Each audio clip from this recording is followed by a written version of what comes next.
മന്ത്രി സജി ചെറിയാന്റെ 2022 ജൂലൈ മാസം മല്ലപ്പള്ളി നടത്തിയ പ്രസംഗം ഭരണഘടനാ വിരുദ്ധം. കേരള ഹൈക്കോടതിയുടെ നിരീക്ഷണം എത്തിക്കഴിഞ്ഞു. ജസ്റ്റിസ് ബിച്ചു കുര്യൻ തോമസിന്റെ സുപ്രധാനമായ ഒരു വിധിയായിരുന്നു ഇത്. നമ്മളെല്ലാവരും അത് കേട്ടു. ആ പ്രസംഗം ഇന്നും അത് വൈറലായിക്കൊണ്ടിരിക്കുന്നതാണ്. ഇന്ത്യൻ ഭരണഘടന അനുസരിച്ച് 75 വർഷമായി ഈ രാജ്യത്തെ കൊള്ളയടിക്കുന്നതാണ് ഭരണഘടനയിൽ എഴുതി വച്ചിരിക്കുന്ന കാര്യമെന്നാണ് പറഞ്ഞിരിക്കുന്നത്. ഇന്ത്യൻ ഭരണഘടന കൈതൊട്ട് സത്യപ്രതിജ്ഞ ചെയ്യുന്നതാണ് ഇന്ത്യൻ പ്രസിഡന്റ്, വൈസ് പ്രസിഡന്റ്, പ്രധാനമന്ത്രി, കേന്ദ്രമന്ത്രിമാര്, ഗവർണർമാര്, മുഖ്യമന്ത്രിമാര്, ഇന്ത്യയിലെ മന്ത്രിമാര്. ഭരണഘടനയെ തൊട്ടാണ് സത്യപ്രതിജ്ഞ ചെയ്യുന്നത്. ആ ഒരു മന്ത്രിയാണ് ഇന്ത്യൻ ഭരണഘടനയെ പുച്ഛിച്ച് തള്ളിയത്. ആ പ്രസംഗം നമ്മൾ കേട്ടു. അതിനെ സംബന്ധിച്ച് ഒരു കേസ് രജിസ്റ്റർ ചെയ്തു തിരുവല്ല ഡിവൈഎസ്പി. അന്നത്തെ തിരുവല്ല ഡിവൈഎസ്പി ആ കേസ് രജിസ്റ്റർ ചെയ്ത് ഭരണഘടനാവിരുദ്ധമായ പ്രസംഗം നടത്തിയ സജി ചെറിയാനെ രക്ഷപ്പെടുത്തി വിട്ടു ആ ഡിവൈഎസ്പി.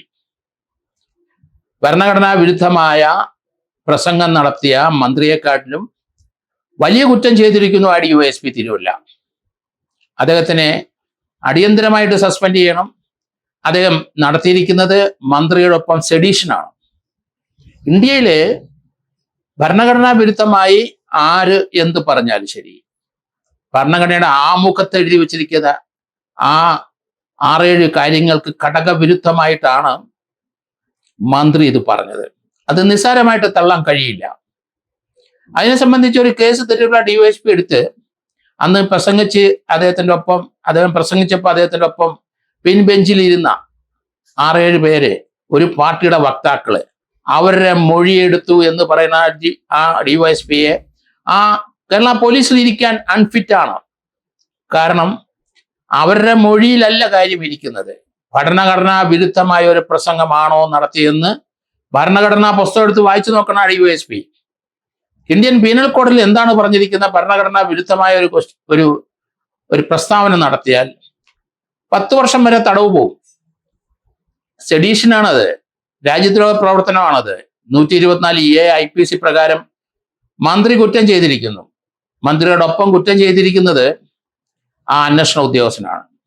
അദ്ദേഹം ഒരു പെർഫെക്റ്ററി ഇൻവെസ്റ്റിഗേഷൻ ആണ് നടത്തിയിരിക്കുന്നത്. അദ്ദേഹം സർവീസിലുണ്ടോ എന്ന് എനിക്കറിയില്ല. അദ്ദേഹത്തിനെ ഈ കേസിൽ പ്രതി ചേർക്കേണ്ടി വരും. കാരണം രാജ്യത്തിന്റെ അഖണ്ഡതയ്ക്കെതിരായിട്ട് ഒരു പ്രസംഗം തന്നെയായിരുന്നു മന്ത്രി നടത്തിയത്. മന്ത്രിയുടെ ഡിജിറ്റൽ എവിഡൻസ് നമുക്ക് മുൻപിൽ എല്ലാവരുടെയും കയ്യിലുണ്ട്. അതിന്റെ സാമ്പിള് എടുത്ത് ഡിവൈഎസ്പി പരിശോധിക്കണം, വോയിസ് ടെസ്റ്റ് ചെയ്യണം, അത് ഇദ്ദേഹത്തിന്റെ ആണെന്ന് ഉറപ്പിക്കണം. അദ്ദേഹത്തിന്റെ ഭരണഘടനാ വിദഗ്ധന്മാരുടെ മൊഴി രേഖപ്പെടുത്തണം. കാരണം ഇത് രാജ്യദ്രോഹമാണോ ഇല്ലയോ എന്ന് പറയട്ടെ. അവിടെ ഇരിക്കുന്ന അതേ പാർട്ടിക്കാരുടെ മൊഴിയല്ല ഡിവൈഎസ്പി രേഖപ്പെടുത്തുന്നത്. അവരുടെ ആരെയും മൊഴി ഡിപ്പെൻഡ് ചെയ്യാൻ പാടില്ല. ഇത് കേട്ടവരെ അവര് വേണ്ട. കേട്ടവര് ഡിജിറ്റൽ എവിഡൻസ് നമ്മുടെ കയ്യിലുണ്ടല്ലോ, പിന്നെ എന്തിനാണ് കേൾക്കുന്നവരെ? അത് ഡയറക്റ്റ് എവിഡൻസ് ആണ്. ഒരു പ്രാഥമിക അന്വേഷണം നടത്താൻ പോലും ആ ഡിവൈഎസ്പിക്ക് അറിയില്ല എന്നാണ് ഇത് വരുന്നത്. ഭരണകക്ഷിയെ മൂട് താങ്ങി ഇരിക്കുന്ന ഒരു വ്യക്തി മാത്രമേ അത് നമുക്ക് പറയാൻ ഒക്കുള്ളൂ. ഒരു പോലീസ് ഉദ്യോഗസ്ഥനെ ഇങ്ങനെ കാണിക്കാൻ പാടില്ല. കൃത്യമായിട്ട് അത് ഹൈക്കോടതി നിരീക്ഷണം ചെയ്തു. 17 പേജുള്ള ഒരു വിധിയാണ് ഇപ്പം വന്നിരിക്കുന്നത്. അതിനകത്ത് ഒരു പുനരന്വേഷണം വേണം. ആ കേസിന്റെ ഫാക്ച്വൽ റിപ്പോർട്ട് കോടതി കൊടുത്ത് കേസ് റഫർ റിപ്പോർട്ട് കോടതി സ്വീകരിച്ച ആ ജുഡീഷ്യൽ ഫസ്റ്റ് ക്ലാസ് മജിസ്ട്രേറ്റ് കോടതിയും തെറ്റിപ്പോയി. അവരുടെ പ്രൊസീഡിങ്സ് അക്സെപ്റ്റ് ചെയ്തുള്ള പ്രൊസീഡിങ്സ് ഹൈക്കോടതി റദ്ദ് ചെയ്തിരിക്കുന്നു. സത്യസന്ധനായ ഫെയറായ കേരളത്തിലെ ഒരു ഡിവൈഎസ്പി അല്ലെങ്കിൽ SP ഇതേപ്പറ്റി അന്വേഷണം പൂർത്തിയാക്കി റിപ്പോർട്ട് കൊടുക്കാനാണ് ഹൈക്കോടതിയുടെ നിർദ്ദേശം. DGPക്ക് കൃത്യമായ നിർദ്ദേശം കൊടുത്തു കഴിഞ്ഞിട്ടുണ്ട്.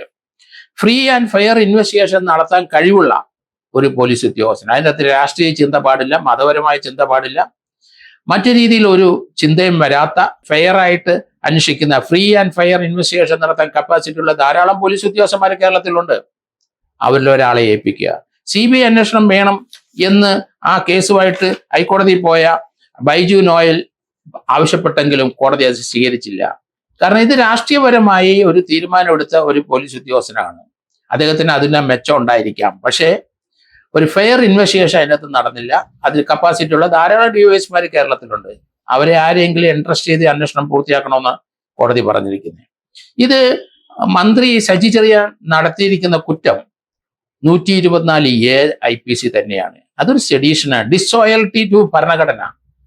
കാരണം ഭരണഘടനയോട് അദ്ദേഹം കൂറ് പ്രഖ്യാപിച്ചുകൊണ്ടാണ് സത്യപ്രതിജ്ഞ ചെയ്തത്. അതിന് വിരുദ്ധമായി അദ്ദേഹം പ്രസംഗിച്ചിരിക്കുന്നു. ഭരണഘടനയിലെ കഴിഞ്ഞ 75 വർഷമായി ഇന്ത്യൻ ഭരണഘടന ഉപയോഗിച്ച് നാട്ടിൽ കൊള്ള നടത്തിക്കൊണ്ടിരിക്കുന്ന ഒരു ഗവൺമെന്റ് ആണ് ഇന്ത്യയിൽ. പലരും വന്നാലും എല്ലാവരും കൊള്ള നടത്തിക്കൊണ്ടിരിക്കുകയാണെന്നാണ് അദ്ദേഹം പറഞ്ഞു വെച്ചിരിക്കുന്നത്.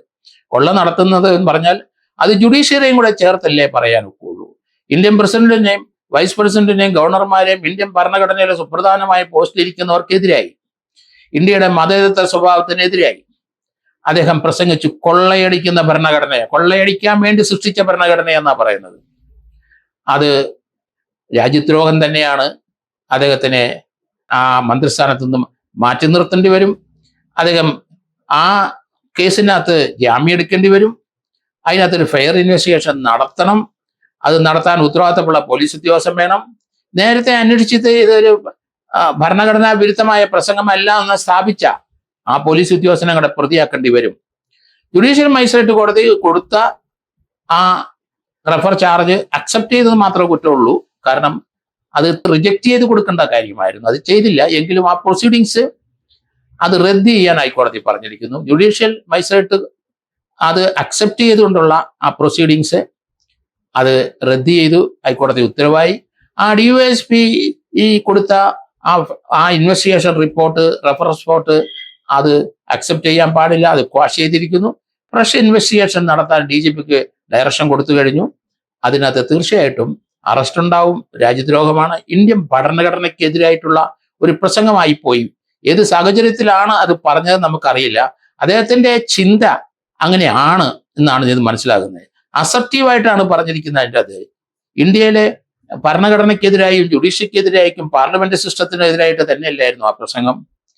അപ്പോൾ ഭരണഘടന എന്ന ആ കൊള്ളയടിക്കാൻ വേണ്ടി ഉണ്ടാക്കി വെച്ചിരിക്കുന്ന ഭരണഘടന, അതിനകത്ത് ധാരാളം കാര്യങ്ങൾ വള്ളി പുള്ളിയൊക്കെ ചേർത്ത് അവിടെ ഇവിടെയൊക്കെ കോമയിട്ട് പറഞ്ഞിരിക്കുന്നു, കുന്തവും കുടച്ചക്രവുമായിട്ട് എഴുതി വെച്ചിരിക്കുന്നു എന്ന് പറഞ്ഞിരിക്കുന്ന രാജ്യദ്രോഹപരമായ പ്രവൃത്തി ചെയ്ത ഒരു മന്ത്രി ഇപ്പോഴും അധികാരത്തിലിരിക്കുകയാണ്. അടിയന്തരമായിട്ട് എത്രയും പെട്ടെന്ന് മന്ത്രിയെ മാറ്റി നിർത്തണം, പ്രോസിക്യൂഷൻ നടപടിയെടുക്കണം. ആ പോലീസ് ഉദ്യോഗസ്ഥനെ പ്രതി ചേർത്ത് അന്വേഷണം മുന്നോട്ട് കൊണ്ടുപോകണം. 124A സെഡീഷൻ ആ വകുപ്പിനകത്ത് ചേർത്ത് അന്വേഷണം മുന്നോട്ട് കൊണ്ടുപോകേണ്ടിയിരിക്കുന്നു.